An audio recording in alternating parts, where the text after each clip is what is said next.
শ্ৰদ্ধেয় ৰাইজ কেইটামান কথা ৰাইজৰ আগত মুকলি কৰি দিয়াৰ কাৰণে কথাকে কোৱাৰ কাৰণে আহিলোঁ যোৱা কিছুদিন ধৰি আমাৰ মৰমৰ জুবিনৰ ঘটনাটোৰ পাছত চাৰিপিনে বিৰাট ৰাইজ দুখত নিয়মান হৈছে আমাৰো কাৰণে আমাৰ বুকুৰ আপোন মূৰতি একেলগৰ ফিলচফাৰ ফ্ৰেণ্ড গাইড মানুহজনৰ ঢুকোৱাৰ পাছত আমি খুব নিয়মান অৱস্থাত আছোঁ আৰু কিছুমান কথা ক'বলৈ ওলাই আহিছোঁ কাৰণ ইমান বেছি ভুৱা কিছুমান কেম্পেইন হোৱাৰ কাৰণে আমি কথাখিনি ক'ব চেষ্টা কৰিছোঁ শ্ৰদ্ধেয় ৰাইজ মই গুৱাহাটীলৈ যোৱাৰ কথা আছিলে আজি কিন্তু ইমানেই বেছি মোলৈ মেছেজ আহিছে আহিলে মাৰিম কাটিম প্ৰায় কেইবা হাজাৰ মেছেজ আহিছে যে গুৱাহাটীলৈ গ'লে কাটিম বুলি সেই প্ৰেক্ষাপটত যাব পৰা নাই সেই সময়ত খুব মন আছিলে গৰিমাৰ ওচৰত থিয় দিয়া মোৰ পৰিয়ালৰ নিচিনা মোৰ ভগ্নী গৰিমা বা দলটোৰ লগত এই ঘটনাটোৰ পিছত থিয় দিব পৰা নাই কিন্তু কিয় পৰা নাই ৰাইজ গম পাইছে কাৰণ আমাক থ্ৰেটনিং কৰা হৈছে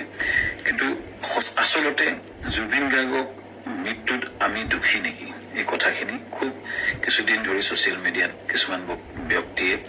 TRPৰ আশাত আমাকে দোষী সজাই কেংগেৰুক পাতি যে নিজৰ ডিগ্ৰী দিলে কিন্তু আচলতে কথাটো কি জুবিন গাৰ্গক আমি কিয় মাতি আনিছোঁ শ্ৰদ্ধেয় ৰাইজ আমি যিটো নৰ্থ ইষ্ট ফেষ্টিভেল ডিল কৰোঁ সেইটোত উত্তৰ পূবৰ বিভিন্ন সংস্কৃতি বা খাদ্য বা পৰ্যটনৰ প্ৰসাৰ কৰা হয় প্ৰথম 2013 চনত পাতোঁতে আমি জুবিন গাৰ্গৰ লগতে কথা পাতিছিলোঁ তেখেতেই আমাক ব্ৰেণ্ড এম্বাছাডৰ হিচাপে গাইড কৰিছে যে মই সংপৃক্ত থাকিম অনুষ্ঠানটো আমি একেলগে কৰিম টিভিত বা বিভিন্ন মিডিয়াত তেওঁ বহুবাৰ কৈছে যে শ্যামকানুৰ সৈতে মিলি আমি নৰ্থ ইষ্ট ফেষ্টিভেল পাতোঁ দিল্লীত বা বিশ্বৰ বিভিন্ন ঠাইত তেওঁ নিজে ইয়াত সংপৃক্ত আছে বুলি বহু ভিডিঅ' আছে মই আপোনালোকক জনাম দেখুৱাম এই ব্যক্তিজন আমি যেতিয়া বাহিৰত অনুষ্ঠান য'তে কৰোঁ আমি তেখেতৰ পৰা আলোচনা কৰোঁ আৰু যিহেতু আমাৰ ব্ৰাণ্ড এম্বাছাডৰ আৰু যেতিয়া আমি বিদেশত কৰিলোঁ দুবাৰ তেওঁ বেংককত গৈছিলে আৰু এইবাৰ যেতিয়া আমি ছিংগাপুৰত কৰিবলৈ গ'লোঁ তেখেতক আমি ক'লোঁ যে ছিংগাপুৰত কৰিব বিচাৰিছোঁ চ' আমি ক'লোঁ এনেকৈ কৰিব আমাৰ গোটেই প্ৰগ্ৰেমটো এনেকুৱা হ'ব তেখেতক ক'লোঁ যে তুমি যাবা নেকি তেখেতে ক'লে যাম মই যাম মোৰ লগত মোৰ ভাতৃ সন্দীপনক লৈ যাম আৰু মেনেজাৰ সিদ্ধাৰ্থ যাব আৰু আমাৰ শেখৰ যাব চ' এনেকৈ ক'লে কোৱাৰ পাছত আমি পিছত আৰু এগৰাকী সংগীত শিল্পীও আহিলে চ' কোৱাৰ পিছত আমি আয়োজন কৰাৰ প্ৰক্ৰিয়া আৰম্ভ কৰিলোঁ আৰু প্ৰথম কথা শ্ৰদ্ধেয় ৰাইজ জুবিন গাৰ্গক মতাটো পাপ নহয় উত্তৰ পূবৰ আটাইতকৈ ডাঙৰ অনুষ্ঠান নৰ্থ ইষ্ট ইণ্ডিয়া ফেষ্টিভেলত উত্তৰ পূবৰ আটাইতকৈ ডাঙৰ যিজন সংগীত শিল্পী তেখেতক নিমন্ত্ৰণ কৰাটো যিহেতু আমাৰ ব্ৰেণ্ড এম্বাছাডৰো হয় আমাৰ লগত সম্পৃক্ত হয় আৰু তেখেতক মতাটো পাপ কৰা নাছিলোঁ এইটো আমাৰ দায়িত্ব আছিলে তেখেতক নিমন্ত্ৰণ কৰাটো তেখেত কিয় 17 তাৰিখে আহিলে এইটো প্ৰশ্ন হৈছে তাৰ আগতে সুস্থ দেহাৰে আহিছে বুলি বহুতে লিখিছে কিন্তু তাৰ দুদিনমান আগতে তেখেতে আমাৰ 7 ছেপ্টেম্বৰত মুম্বাইত তেওঁ খুব ধুনীয়া পাৰফৰ্মেঞ্চ কৰিছে মুম্বাইত আৰু তেখেতে 1 তাৰিখে নে 3 তাৰিখে দিল্লীত তেখেতে পূজাত এটা অনুষ্ঠান কৰাৰ কথা আছিল সম্পূৰ্ণ কনচাৰ্ট বা মিউজিকেল প্ৰগ্ৰেম কৰাৰ কথা আছিল কেইবাটা প্ৰগ্ৰেম তেওঁ লাইন হৈছে তেখেতে প্ৰগ্ৰেম কৰি আছিলে চ' গতিকে সুস্থ দেহাৰে আমি অনাটো আমাক এটা অতি ভুল দোষাৰোপ কৰা হৈছে তৃতীয় কথাটো হৈছে তেখেতে 17 তাৰিখে এইকাৰণে আহিলে সেইদিনাখন ডাইৰেক্ট ফ্লাইট আহিলে কাৰণ কলিকতা হৈ আহিলে বহুত দীঘলীয়া হয় 19 তাৰিখে আমাৰ অনুষ্ঠান আৰম্ভ হয় চ' সেইকাৰণে 17 তাৰিখে গ্ৰুপ ফ্লাইটত তেওঁ আহিছিলে লগতে দলটো আহিছিলে আমি পেন পেচিফিক হোটেলত ৰাখিছিলোঁ আমাৰ য'ত অনুষ্ঠান হৈছিল তাৰ লগতে চানটেকৰ লগতে পেন পেচিফিক এখন 5-star হোটেল সকলো দলটো আমি ৰাখিছিলোঁ ভালকৈ ৰখাৰ চেষ্টা কৰিছিলোঁ আমি তেওঁলোকক কথা পাতিছিলোঁ যে তেওঁ কৈছিলে আমি অলপ জিৰণি ল'ম আৰু 19 তাৰিখে তেওঁ আৰম্ভণি অনুষ্ঠানত তেওঁ থাকিব আৰু 20 তাৰিখে তেওঁ দুটামান গান গাব ভূপেন হাজৰিকাৰ এটা ট্ৰিবিউট দিব এইটো আলোচনা আমাৰ হৈছিলে পিছত 18 তাৰিখে দিনাখন 19 তাৰিখে আমাৰ অনুষ্ঠান আছিলে 18 তাৰিখৰ দিনাখন আমি তেখেতক খবৰ কৰি তেওঁ শুই আছিলে আমাৰ বহুত বিভিন্ন উত্তৰ পূবৰ মানুহ আছিলে তেওঁৰ লগত তেওঁ ভায়েক আছিলে আৰু তেওঁ সিদ্ধাৰ্থ আছিলে মেনেজাৰ আৰু দল আছিলে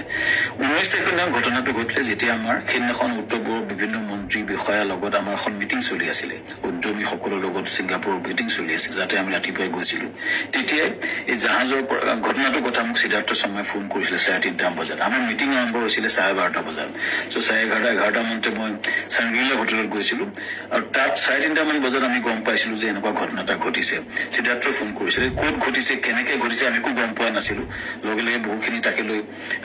ফোন আহিছিল কিন্তু মই উত্তৰ দিব পৰা নাছিলোঁ আচলতে ইমান ডাঙৰ ঘটনাটো আমাৰ মৰমৰ বুকুৰ আপোন মানুহজন এনেকুৱা ঘটনা ঘটিছে কথাটো আমাৰ কাৰণে এটা থটমটৰ নিচিনা হ'ল আৰু লগে লগে আমি দূতাবাসৰ লগত কথা পাতি তালৈ গ'লোঁ আৰু ঘটনাটো হ'ল আৰু এই ঘটনাটোৱে সকলোকে মুখেৰে মাত নাইকিয়া কৰিলে আৰু গম পাই লগে আমাৰ অনুষ্ঠানটো বাতিল কৰা বুলি আমাৰ হাই কমিছনে নিজস্বভাৱে ঘোষণা কৰিলে আৰু অনুষ্ঠান তাতে বাতিল কৰা হ'ল তাৰ পিছতো কোনোবাই উলিয়াইছে আমি প্ৰগ্ৰেম কৰি আছিলো বুলি কিন্তু আচলতে আমাৰ ভাৰতৰ ৰাষ্ট্ৰদূতে এইটো ডিক্লেয়াৰ কৰিছিলে অনুষ্ঠানটো সম্পূৰ্ণ বাতিল কৰা হৈছিলে আৰু সেইটোৰ পিছতো আমি টিমটোৰ লগত লাগি কেনেকে আমাৰ পাৰ্থিৱ শৰীৰটো গুৱাহাটীলৈ পঠাব পাৰি তাৰ লগত মই কাম কৰিছিলো সিদ্ধাৰ্থ লগত আমাৰ মগত আমাকে যাবলৈ দিয়া হৈছিলে সিদ্ধাৰ্থ আৰু সন্দীপন শেখৰৰ লগত আৰু তাৰপিছত এই কেম্পেইনটা আৰম্ভ হ'ল আমাৰ বিপক্ষে সেইদিনা মই কৈ আছিলো যে মগলৈ যাওঁ বুলি কোনোবাই সেইটো মদ খাবলৈ যাওঁ বুলি এটা কেম্পেইন কৰিলে কোনোবাই ক'লে যে শ্যামকানু মহন্তক ধৰি হত্যা কৰিব লাগে এনেকুৱা ধৰণৰ কেম্পেইন আৰম্ভ হ'ল আৰু এটা ভয়ানক আমাৰ বিপক্ষে এটা কেম্পেইন শ্ৰদ্ধা ৰাইজ এটাই মই ক'ব খুজিছো যে আমি গোটেই প্ৰক্ৰিয়াটোত কোনো পধ্যে জড়িত নাছিলো য'ত ঘটনা ঘটিছিলে তাত 12-13জন মান অসমীয়া সমাজৰ লোক আছিলে আৰু বিভিন্ন দলটো আছিলে যেতিয়া ঘটনাটো ঘটিছিল তাৰ বহু দূৰত আমি আছিলো আমাৰ দলটো বহু দূৰত আছিলে আমাক দোষাৰোপ কৰি এই প্ৰক্ৰিয়াটো কিয় কৰা হৈছে কেইজনমান ব্যক্তিয়ে ইচ্ছা কৰি এটা ডাঙৰ কেম্পেইন কৰি পেলাই আমাক বদনাম কৰাৰ বা হত্যা কৰাৰ প্ৰক্ৰিয়া যিটো কৰিছে শ্ৰদ্ধেয় ৰাইজ তাৰ এটা ন্যায় বিচাৰিছো এতিয়া এক্সাইটি হৈছে আমি খুব আদৰণি জনাম যি প্ৰশ্ন হয় উত্তৰ দিব বিচাৰিছো কাৰণ আমাৰ ফালৰ পৰা আমি ক'বলগীয়া কথাখিনি আমি কম আমি আদৰণি জনাইছো সঠিক তদন্ত হওক কিন্তু এই যিটো ঘটনা ঘটিছিলে জাহাজখনত বহু দূৰত আমি আছিলো আৰু আমাক এই ঘটনাটোৰ সময়ত এই যিকেইজন ব্যক্তি আছে তেওঁলোকে তাৰ কথা ক'ব পাৰিব কিন্তু আমাক সেই ঘটনাটোৰ সময়ত আমাক সম্পৰ্কে কোৱা আমাৰ একচুৱেলি আমি নাজানিছিলো কিন্তু এটা কথা হয় এই যিটো ঘটনা হ'ল এই ঘটনাটো আমাক সম্পূৰ্ণভাৱে বিধ্বস্ত কৰিছে আমাৰ জুবিন গাৰ্গ আমাৰ কাৰণে আছিলে সাহস জুবিন গাৰ্গ আমাৰ আছিলে ব্ৰেণ্ড এম্বাছাডৰ জুবিন গাৰ্গ আমাৰ অনুষ্ঠানটোৰ মূল হৃদপিণ্ড আছিলে হৃদপিণ্ডজন যোৱাৰ পাছত আমাৰ যি অৱস্থা হৈছে গোটেই দলটোৰ আমাৰ গোটেই বিধ্বস্ত অৱস্থা আমাৰ সকলোৰে আৰু ইয়াৰ পাছত যিটো আক্ৰমণ হৈছে আমাৰ পৰিয়ালৰ ওপৰতো আক্ৰমণ হৈছে ফেক ভিডিঅ' ওলাইছে ফেক ফোন কল ভাইৰেল হৈছে ইমান জুবিন গাৰ্গে এই অনুষ্ঠানটো নিজৰ বুলি আগুৱাই লৈ গৈছিলে তেওঁ অনুষ্ঠানটোৰ গুৰুত্বটো বুজি পেলাই নিজকে আগুৱাই লৈছিলে আৰু সেইজন ব্যক্তিৰ স্মৃতিত আমি বহু কৰিবলগীয়া আছে কিবা যদি জীৱনত কৰিব বিচাৰো জুবিনৰ স্মৃতিত নিশ্চিতভাৱে কৰিব বিচাৰিম কিন্তু এই যিটো অন্যায় হৈছে যিটো মিছা অপবাদ দিছে ন্যায় হওক